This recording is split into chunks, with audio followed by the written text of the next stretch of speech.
A 6-month CBS News investigation has uncovered new information about some of the thousands of veterans who served at a remote base after 9/11. What we're learning is that female service members who passed through the K2 base are reporting high rates of reproductive health issues, including cancers. U.S. troops there supported missions in nearby Afghanistan. Senior investigative correspondent Catherine Herridge shows us the female vets' health struggles today. Catherine, good morning to you.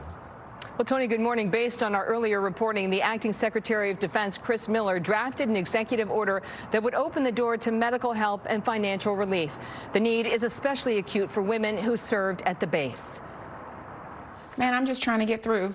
Pouring through her own medical records, former Army intelligence analyst Elba Barr is trained to connect the dots. There's been something massive since 2013 every year, medical-wise. While Barr deployed across the Middle East and Africa after 9/11 to track al-Qaeda, there is no question in her mind the most toxic and dangerous place was this former Soviet air base in Uzbekistan known as K2, a jumping-off point for classified missions into Afghanistan.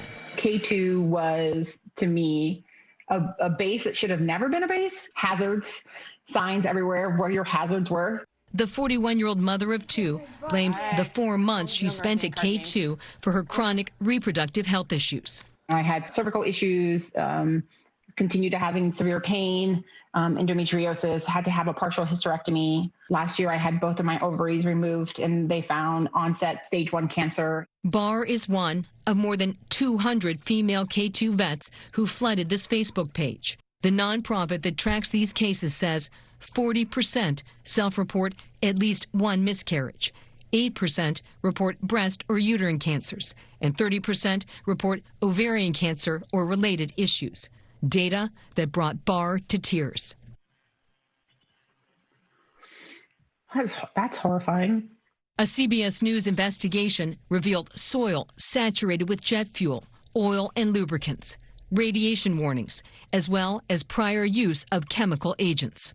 Defense Department employee Mike Leckleitner was involved in early testing of the base. We learned that the Soviets had a chemical weapons decontamination unit adjacent to our camp.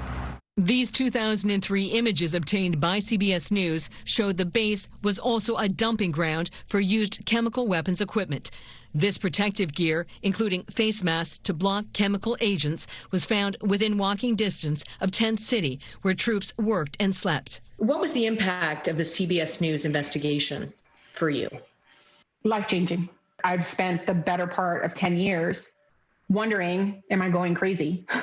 And so that's what it did. It validated all a decade's worth of issues. Barr is now speaking candidly with her children about her toxic exposure. I have no doubt I'm going to die young, Catherine. You're assuming that I'm not. I live on borrowed time, 100%. It's not a matter of if, it's a matter of when. Despite the data, the VA does not recognize a link between K2 and illness. Barr wants leadership to step up.